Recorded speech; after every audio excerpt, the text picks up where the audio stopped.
ప్రభు గారు రండి, మీరు ఫ్యామిలీ స్టారేనా? లైటర్ వేలో స్టార్ట్ చేద్దాం. First of all congratulations Dil Raju గారు, థ్యాంక్ యూ. ఇలాంటి ఒక అంబియన్స్ క్రియేట్ చేశారు. ఆ ఫ్యామిలీ స్టార్ అనే టైటిల్కి తగ్గట్టుగా బ్యూటిఫుల్ ట్రెడిషనల్ అవుట్లుక్తో మీరు రావటం బాగుంది. మీ సినిమాలో ఫ్యామిలీ ఇమోషన్స్ని చేస్తూ మీరు చేస్తున్నటువంటి సినిమాల గతంలో మనం చూసుకున్నట్లయితే beautiful films you have come out with Bommarillu కానీ, శతమానం భవతి కానీ, బ్రదర్స్ అదే సీతమ్మ వాకిట్లో కానీ, శ్రీనివాస కళ్యాణం, అన్నిట్లో కూడా the way you have portrayed the family values and in comparison to that to those a bunch of ఫిలిమ్స్తో కంపేర్ చేస్తే ఈ సినిమాని ఏ గ్రేడ్లో పెడతారు? ఏ రేంజ్ సక్సెస్ని మీరు ఎక్స్పెక్ట్ చేస్తున్నారు? వాటన్నిటిని సర్పాస్ చేసే సక్సెస్ అవుతుందా అనేటిది ఫస్ట్ క్వశ్చన్ సార్. దీనికి తర్వాత దీని తర్వాత అడిగితే మళ్ళీ మైక్ వెళ్ళిపోతే మళ్ళీ రాదు, అందుకని మళ్ళీ ఇప్పిస్తాను మైక్ మీ దగ్గర పెట్టుకోండి. నెక్స్ట్ క్వశ్చన్ ఏంటంటే, ఇలాంటి ఒక ఫ్యామిలీ స్టార్ అనేటువంటి సినిమాకి టైటిల్కి ఒక rowdy boy is the hero. How తనకున్న ఇమేజ్ చాలా మిక్స్డ్ ఇమేజ్ ఉంది, ఇటు యాక్షన్ ఇమేజ్ ఇటు ఫ్యామిలీ ఇమేజ్ రెండు వైపుగా ఉంది. How he shoots in to this character అంటే ఆ సెలక్షన్ ఎలా జరిగింది?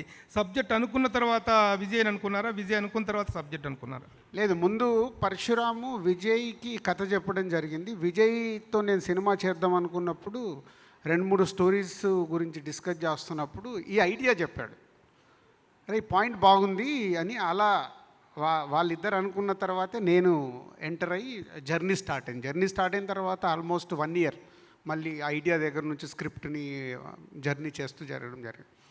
సార్ మీరు ఫస్ట్ మీ క్వశ్చన్కి ఫ్యామిలీ, ఇప్పుడు బొమ్మరిల్లు కానీ, ఇప్పుడు బొమ్మరిల్లు తీసుకుంటే Bommarillu is not only family story, it's love story.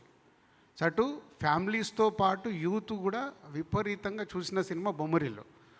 Shatamanam Bhavati majority family చూశారు, యూత్ కొంచెం తక్కువ చూశారు.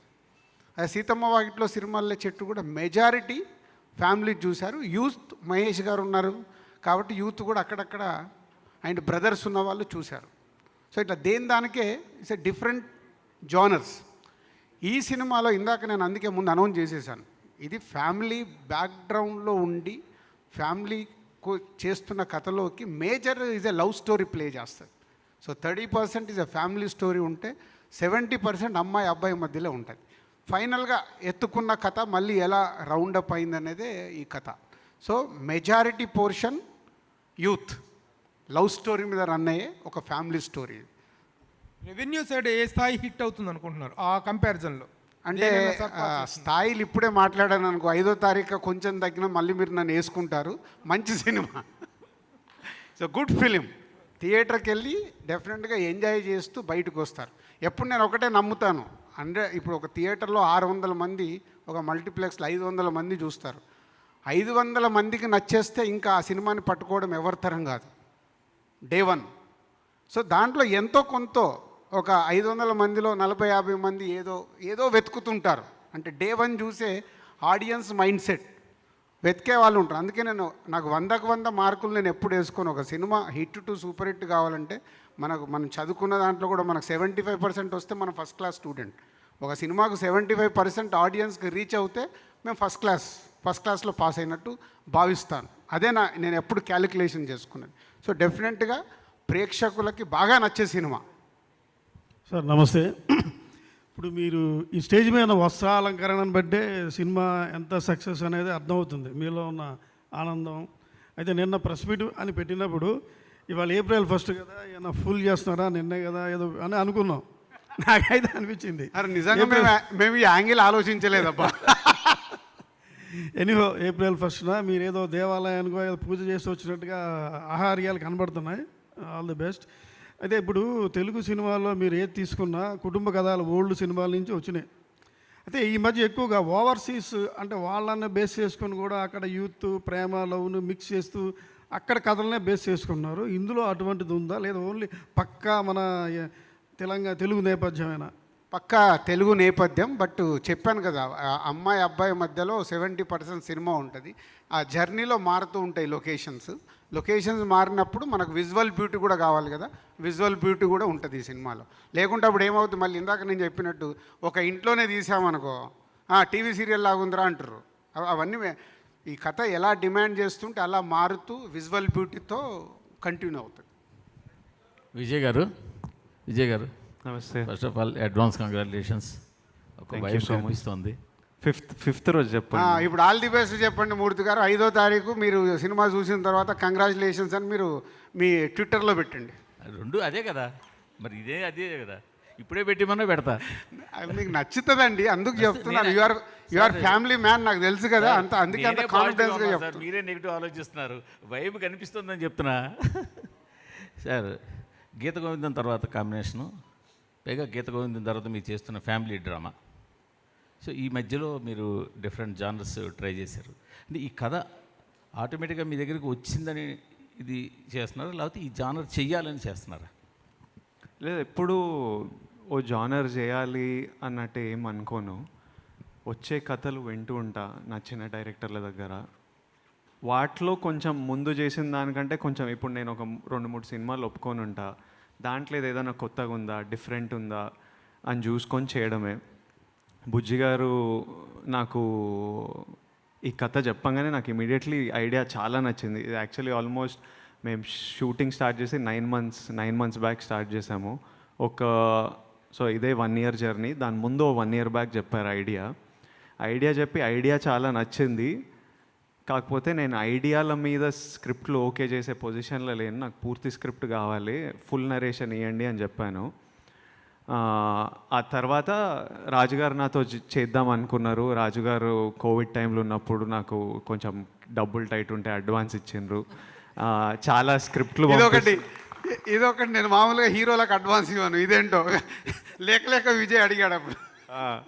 ఆయన ఏడు నాకు టైట్ ఉండే అని రాజుగారు స్క్రిప్ట్లు పంపిస్తున్నారు. స్క్రిప్ట్లు బాగానే పంపిస్తున్నారు, కొన్ని డబ్బులు పంపించండి ముందు, టైట్ ఉంది అసలు షూటింగ్లు లేవంటే పంపించిండ్రు. ఇంకా నాకు నచ్చిన స్క్రిప్ట్ ఇది రాజుగారు కూడా నచ్చుతుంది అనుకున్నా.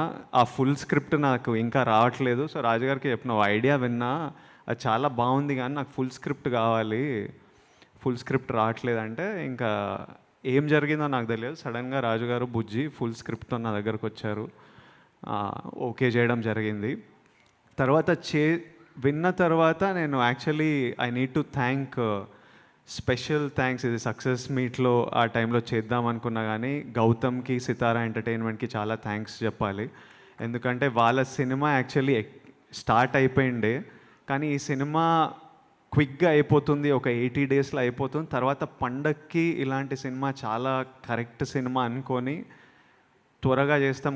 గౌతమ్దేమో స్కేల్ చాలా పెద్దది, కొంచెం కాంప్లికేటెడ్ సినిమా సెటప్ చేయడానికి. అది ఎట్లయినా ఫస్ట్ హాఫ్ ఆఫ్ ద ఇయర్లో రాలేదు, టైం పడుతుంది కదా, ఇది నేను మధ్యలో చేసేసుకుంటా అంటే వాళ్ళు నన్ను అకామిడేట్ చేయడం జరిగింది. మేము అనుకున్నది 80 days కాలేదు, ప్రాపర్గా తీయాలి కాబట్టి ఇంకా అది ఒక 110-120 days అట్లా వెళ్ళిపోయింది. సంక్రాంతికి రాలేకపోయాము, కానీ ఇట్స్ ఆల్ గుడ్. ఇప్పుడు April 5th వస్తున్నాము and I think we're all very happy. Dilraju గారు, కంగ్రాచులేషన్స్ ఫస్ట్ ఆఫ్ ఆల్. రాజుగారు, ఈ మధ్య మీరు మీ సినిమాలకి వేరే ప్రత్యేకమైన పబ్లిసిటీ ప్లానింగ్ గట్రా ఏం అక్కర్లేదు. స్టేజ్ల మీద మీరే అద్భుతమైన స్పీచ్లు ఇస్తున్నారు, కొత్తగా డ్యాన్సులు చేస్తున్నారు, నిన్న కూడా ఒక పాట కూడా పాడేస్తున్నారు. సో ఇవన్నీ చూస్తుంటే త్వరలో మీరు తెర మీద కూడా వచ్చేస్తారేమో అని చిన్న అనుమానం ఉంది, నిజమేనా? తెర మీదకి రావాలని నాకు ఎప్పుడూ లేదండి. అంటే ఇంతకుముందు కూడా 3 days బ్యాక్ కూడా ఎవరో ఫోన్ చేసేసరికి యాక్టింగ్ వద్దమ్మా, ఇక్కడ నిజ జీవితంలో యాక్టింగ్ చేయడంతోనే చచ్చిపోతున్నాం, ఇంకా స్క్రీన్ మీద ఏం చేస్తాం. సో ఇదంటారా, ఒక సినిమా ఇవాళ ప్రేక్షకుల దగ్గరికి తీసుకెళ్ళటానికి నా ఎనర్జీలు కూడా అవసరం ఉన్నప్పుడు నేను డెఫినెట్గా గ్రౌండ్లో ఉండి నా ఎనర్జీస్ పెట్టి ఇస్తాను. బట్ మీరు విజయ్ గారితో ఇంతకుముందు వేరే ఒక పెద్ద సినిమా ప్లాన్ చేసి ఉంచారు కదా, లార్జ్ స్కేల్ సినిమా ఒకటి, పాన్-ఇండియా సినిమా ఒకటి ప్లాన్ చేసి ఉంచారు. అది ఫైనల్ చేసి స్క్రిప్ట్ రెడీ పెట్టుకున్నాము. సో అది లార్జ్ స్కేల్ కాబట్టి ప్రీ ప్రొడక్షన్ వర్క్ ఉండొచ్చు, అది కన్ఫర్మ్. ఓకే. సో అది ఇంకా దానికి వర్క్ కావాలి. దాంట్లోకి దిగాలంటే నేను నా 360 degrees ఫ్రీ చేసుకొని ఉండాలి. సో దానికోసం వర్క్ చేస్తున్నాను. విజయ్ గారు ఇక్కడ హాయ్ అండి. నమస్తే కుమార్. హాయ్, నమస్తే అండి. అంటే ఎటైర్లో కానీ ఒక ఫ్యామిలీ స్టార్ ఇమేజ్ని కంటిన్యూ చేస్తున్నారు అండ్ ప్రెస్ మీట్స్లో కానీ ఎక్కడైనా సరే.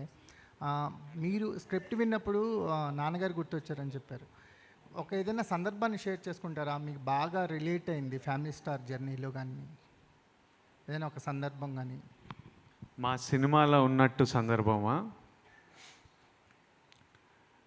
నేను చిన్న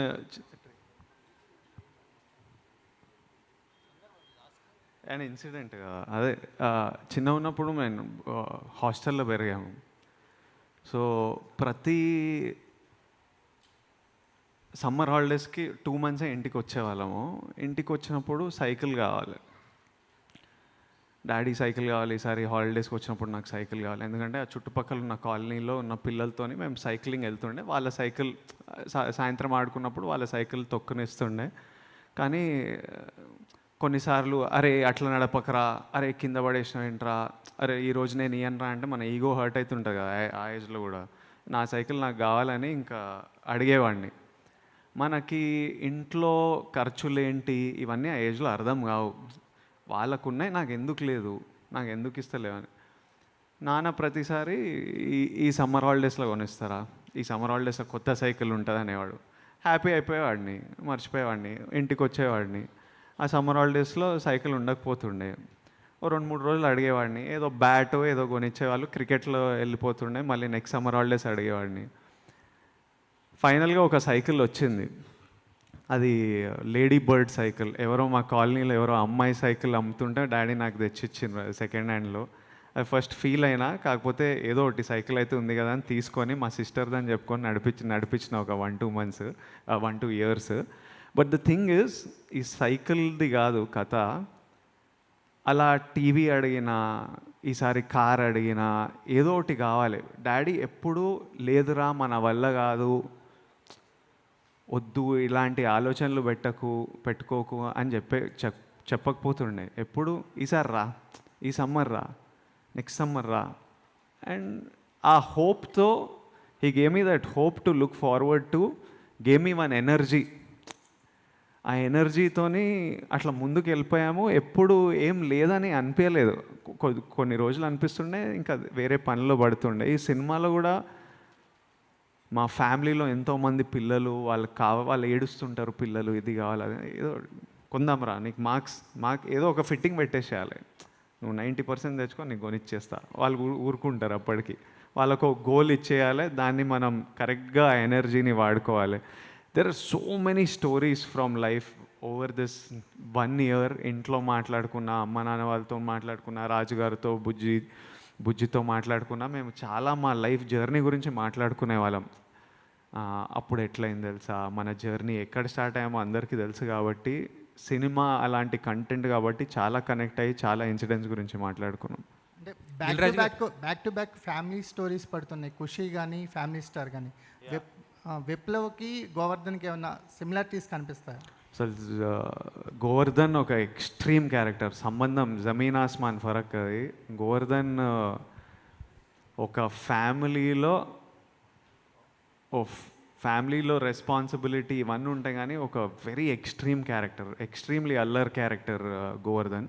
సో ఇట్స్ మీకు కొత్త రూపం కనిపిస్తుంది April 5th. దిల్ రాజు గారు. అండ్ దీంట్లో ఏంటంటే గోవర్ధన్ క్యారెక్టర్ స్పెషాలిటీ, తన ఫ్యామిలీని ఏదన్నా టచ్ చేస్తే ఎంత ఈగోకని వెళ్తాడు. అది ఇందాక నేను చెప్పాను కదా, ఆల్ డైమెన్షన్ అని. ఆ ఈగో ఎక్కడికన్నా వెళ్తుంది, సో ఆగదు అది. సో అంత అంటే ఆ ఫ్యామిలీ విషయంలో అంతా కేర్ఫుల్గా ఉంటాడు. విజయ్ గారు, first of all congratulations Dil Raju గారు. యాక్చువల్గా మీరు ఏ స్టోరీ ఓకే చేసినా దాంట్లో మీ ఎసెన్స్ అనేది ఖచ్చితంగా దాంట్లో బ్లెండ్ చేస్తారు. అందుకే మీరు మీ బ్యానర్ నుంచి వచ్చే సినిమాలన్నీ కూడా అంత ఇదిగా అనిపిస్తాయి. మీరు అందుకే వాటిపై అంత కాన్ఫిడెంట్గా మాట్లాడతారు కూడా first of all. So family star అనేది ఏంటంటే విజయ్ గారు చెప్పినట్టు అంటే అందరి లైఫ్లో నుంచి కొన్ని ఇన్సిడెంట్స్ దాంట్లో యాడ్ అవుతున్నాయి కాబట్టి, సో ఈ స్క్రిప్ట్లో మీ లైఫ్లో రియల్ లైఫ్లో జరిగిన ఇన్సిడెంట్స్ ఏమైనా యాడ్ చేశారా దాంట్లో? లేదు అంటే పర్సనల్ లైఫ్లో కథ వింటున్నప్పుడు పర్సనల్ లైఫ్లో ఇది నాకు ఇలా జరిగి ఉంది అనేది థాట్ వస్తుందేమో, కానీ సినిమాల్లోకి పర్సనల్ లైఫ్లో జరిగే మూమెంట్స్ తీసుకొచ్చి ఎప్పుడు పెట్టను. ఎందుకంటే universal, personal life is different, cinema is universal, ఆడియన్స్కి రీచ్ అవ్వాలి. కాబట్టి ఎక్కడో దీన్ని పెట్టాలి, రుద్దాలనే ప్రయత్నం ఎప్పుడూ నేను చేయను. అది ఇప్పుడు సీతమ్మ వాకిట్లో సిరిమల్లె చెట్టు ఉంది, అది ప్రాపర్గా మనకు ఆంధ్రప్రదేశ్లో అక్కడ జరిగేది, ఇప్పుడు శతమానం అవుతుంది అక్కడ జరిగే కథ. అంతేగాని నా స్టోరీ ఎక్కడో నాకు సంబంధించిందో పెట్టాలని ఎప్పుడు ట్రై చేయను. నేను డైరెక్టర్లు కూడా చెప్పను, బట్ ఎక్స్ప్రెస్ చేస్తాను. ఎస్ మూమెంట్స్ ఎలా ఉంటాయి, ఫ్యామిలీలో ఎలా జరుగుతాయి. ఇప్పుడు బ్రదర్స్, దీంట్లో కూడా 3 బ్రదర్స్ ఉంటారు. బ్రదర్స్ మధ్యలో జరిగే 3-4 మూమెంట్స్ ఉంటాయి ఈ కథలో కూడా. సో అవి కనెక్ట్ అవుతాం. ఆయన రాసినప్పుడు అరే నా లైఫ్లో ఇట్లా జరిగిందా మా అన్నయ్యతోని, మా బ్రదర్తోని, ఇలా చెప్పడం జరుగుద్ది. కానీ అది ఆటోమేటిక్ కథలో జనరేట్ అవుతుంది. విజయ్ గారు, ఇంతకుముందు మీరు ఎప్పుడు మ్యారేజ్ గురించి అడిగినా తర్వాత అనేవాళ్ళు. ఈసారి తర్వాత. మాత్రం రీసెంట్గా ఒక చిన్న స్టేట్మెంట్ ఇచ్చారు, మా మదర్కి నచ్చాలని చెప్పి. అది ఫ్యామిలీ స్టార్ ఎఫెక్ట్ అనుకోవచ్చా? లేదు, ఎప్పటి నుంచో అది క్లారిటీ. అమ్మా నాన్నకు నచ్చకుండా అయితే ఏం చేయను. వాళ్ళకి నచ్చాలి, వాళ్ళని కన్విన్స్ చేయడం, వాళ్ళకి నచ్చేటట్టు చేయడం నా పని. ఆ సెటప్ మనం చూసుకోవాలి, మొత్తం వదిలేయలేము. మనం పెళ్ళి చేసుకున్న తర్వాత మనం బ్రతకాలి కదా, నెక్స్ట్ 30 years మనం ఉండాలి. సో అవన్నీ కేర్ఫుల్గా చూసుకొని వాళ్ళకి నచ్చేటట్టు చేసుకోవాలి. కాకపోతే టైం ఉంది దానికి. మృణాల్ గారు, యాక్చువల్గా ఈ సినిమాలో పాపం ట్రైలర్లో చూస్తే మెంటల్ నా కూడా కానీ తిట్టేశారు. మరి దానికి అసలు అర్థం తెలుసా? సిచ్యువేషన్ ఏంటది?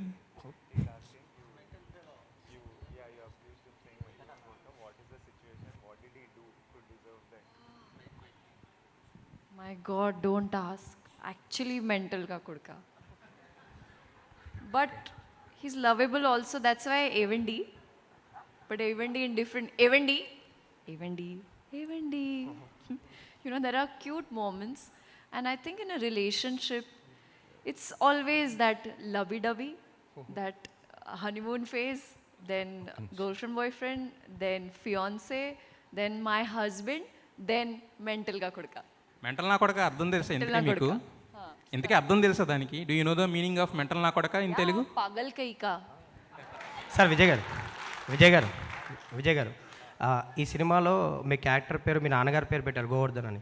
సో పరశురామ్ గారు స్క్రిప్ట్ చెప్పినప్పుడే ఆ టైటిల్తో వచ్చారా, లేదంటే మీరు సజెస్ట్ చేసిందా? ఎందుకంటే ఇందాక చెప్పారు నాన్నగారిలా కనిపించాలి అని, ఆ మీస కట్టు అది చేశారని. సో మీరు సజెస్ట్ చేశారా పేరు?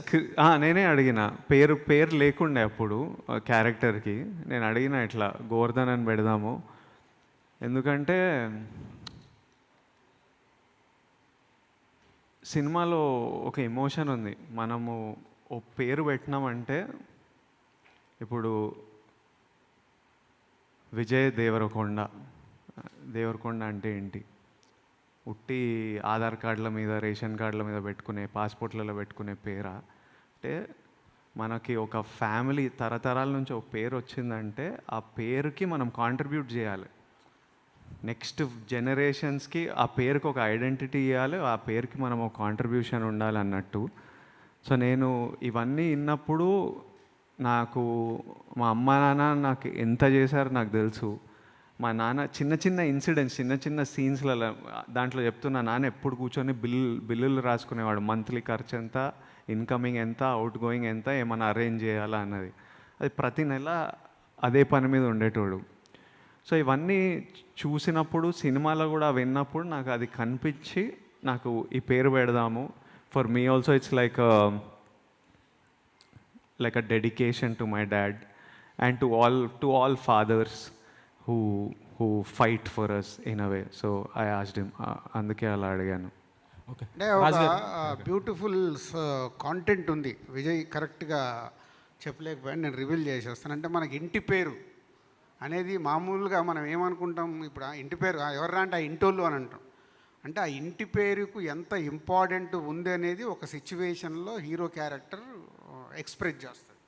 సో ఏదో ఊరికే కాదు, అంటే ఇలా ఉండాలి. ఓ ఇంటి పేరుతో మనం బ్రతుకుతున్నామంటే ఆ ఇంటి పేరుని నిలబెట్టాల్సిన అవసరం ఉంది అనేది ఒక సిచ్యువేషన్లో మాట వస్తుంది. ఓకే, రాజు గారు సార్, అంటే ఫస్ట్ విజయ్ అండ్ బుజ్జి ఇల్లు మీ దగ్గరకు వచ్చి రాకముందు ఇది గీతా ఆర్ట్స్లో ఉంది స్టోరీ. అంటే ఈ స్టోరీ అండ్ వాళ్ళ డేట్స్ అక్కడ ఉన్నాయి, కానీ మీరు అనౌన్స్ చేశారు. వెంటనే అల్లు అరవింద్ గారు కొంచెం హర్ట్ అవ్వడం కూడా జరిగింది. కానీ ఆయన ఏ విధంగా మీరు ఒప్పించారు అల్లు అరవింద్ గారు? అరవింద్ గారికి నాకు ఉన్న రిలేషన్ మీ అందరికీ తెలుసు. మా మధ్యలో అదేం లేదు. దాన్ని మళ్ళీ టాపిక్ డీవియేట్ అవుతుంది. ఏం లేదు. అరవింద్ గారు నేను రేపు ఫోటో దిగి పంపిస్తాను మీకు రిలీజ్ ముందు. ఇందులో రష్మిక స్పెషల్ క్యారెక్టర్ ఉంది అని టాక్ వస్తుంది, ఉందా ఏమన్నా? రష్మికది ఏదైనా స్పెషల్ రోల్ ఏమన్నా? కాదమ్మా, నువ్వు ఏమంటావు చూడు, ఇంకో 3 రోజులు అయితే థియేటర్కి వెళ్ళు, అది కూడా నేను ఫ్యామిలీతో వెళ్ళు పంపిస్తున్నా అని చెప్పినాగా. ఫ్యామిలీతో సినిమా చూడు, తెలిసిపోద్ది. విజయ్ గారు, యాక్చువల్గా ఈ బ్యానర్లో, ఈ ఎస్విసి బ్యానర్లో మీరు ఒకసారి ఆడిషన్స్కి వెళ్ళి మీకు క్యారెక్టర్ కూడా ఇవన్నీ సంఘటనలు ఇయ్యలే నాకు రోల్ ఆడిషన్లోకి వెళ్తే. రాజు గారు, రమేష్ దీని గురించి నేను చెప్పాలి, నాకు తెలియదు. తర్వాత నాకు తెలిసింది ఏంటంటే కేరింతకి ఆడిషన్ జరుగుతున్నాయి. అక్కడ మా ఆఫీసు కేరింత కోసం సపరేట్ పెడితే అక్కడ ఆడిషన్ జరుగుతున్నాయి. విజయ్ కూడా వచ్చి ఆడిషన్స్ ఇచ్చి వెళ్ళారంట. నేను ఉండేదాన్ని, నాకు వస్తా డైరెక్టర్ వచ్చి ఇది ఇది అనంట, ఇది ఏది కనెక్ట్ అవ్వట్లా, దాంట్లో ఓవర్లాప్ అయిపోయింది. ఎప్పుడో పెళ్లి చూపుల తర్వాత ఎప్పుడో అప్పుడు తెలిసింది నాకు, సార్ నేను మీ ఆఫీస్కి వచ్చి ఆడిషన్స్ ఇచ్చాను. అవునా విజయ్ అని అన్నాను, అంతే. నేను అప్పుడు హర్ట్ అయినా, నన్ను ఆడిషన్లలో సెలెక్ట్ అవ్వకపోతే హర్ట్ అయ్యాను. నీ అమ్మ వీళ్ళందరికీ చూపిస్తారా, రోజు చూపిస్తారా అని. ఇప్పుడు రాజుగారితో ఈ April 5th ఒక బిగ్ హిట్ ఇస్తే మా అందరికి అదో శాంతి, అదో సైకిల్. సో అందుకే ఇది ఒకటి ఏంటంటే హర్ట్ అయినా అంటున్నాడు. హర్ట్ అయినప్పుడే ఆ ఛాలెంజ్ పెరిగి కసి పెరుగుద్ది. సో అలా నా లైఫ్లో నేను చూసింది బన్నీ ఇన్సిడెంట్స్ కూడా ఉన్నాయి. నాకు ఆర్య అప్పుడు ఈజ్ షేర్, ఇప్పుడు అలా విజయ్ షేర్ చేస్తున్నాడు. హర్ట్ అవుతూనే మనలో ఫైర్ పెరిగితే ఎలా కొట్టాలంటే నువ్వు కొట్టుకుంటూ ఇక్కడ వరకు వచ్చావు, ఇంకా కొట్టాలా. విజయ్ గారు yes sir. Best part of this event ఏంటంటే మీరు ఆడిషన్లో రిజెక్ట్ చేసిన రాజు గారిని లైన్లో నుంచోబెట్టి ఫస్ట్ అడ్వాన్స్ తీసుకున్నారు. That is the best part. Advance తీసుకున్నారు అంతే కదా, ఫస్ట్ టైం రాజు గారి దగ్గర నుంచే అడ్వాన్స్ తీసుకున్నారంటే దట్ ఈస్ ద బిగ్ విజయ్ నాకు డౌట్ వస్తుంది, అందుకే అడ్వాన్స్ తీసుకున్నామని ఈగో సాటిస్ఫై అవ్వడానికి. అవసరం ఉండే. బట్ ఏంటంటే నైస్గా డబుల్ టైట్ అని చెప్పి నైస్గా ప్యాకేజ్ చేశారు. బట్ స్టిల్ మీగో కూడా లేదు. అంటే దీనికి నేను ఇంకోటి అంటే విజయ్తో నేను తన మొదటి సినిమాలు చూసా, పెళ్లి చూపులు కానీ, అర్జున్ రెడ్డి కానీ, గీతా గోవిందం కానీ. గీతా గోవిందంలో ఈవెంట్కి అరవింద్ గారు నన్ను గెస్ట్గా పిలిస్తే అక్కడ ఉన్న రెస్పాన్స్ చూసి ఆ రోజు నేను అనౌన్స్ చేశాను. సో అంటే తన గ్రో అవుతున్న విధానం చూసి వాట్ ఏ రెస్పాన్స్, ఇంత రెస్పాన్స్ మూడు సినిమాల్లో అక్కడికి తెచ్చుకున్నాడంటే చాలా గ్రేట్ అనిపించింది. నేను అప్పటి నుంచే విజయ్కి చెప్తున్నా, సో కేరింతది నువ్వు మైండ్లోకి వెళ్ళి తీసే, ఎప్పుడు జరిగిందో నాకు తెలియదు. బట్ మనం సినిమా చేస్తే మట్టుకు బెస్ట్ సినిమా ఎలా తీసుకెళ్దామనేది ట్రై చేద్దామని లాస్ట్ 4 years వెయిట్ చేశాను. నేనేదో టక్మన్ విజయ్ చేద్దామంటే కూడా చేసే మూడ్లో నేను లేను. చేస్తే కరెక్ట్ సినిమా చేసి రిజల్ట్ వచ్చే సినిమా ఎలా చేయాలి.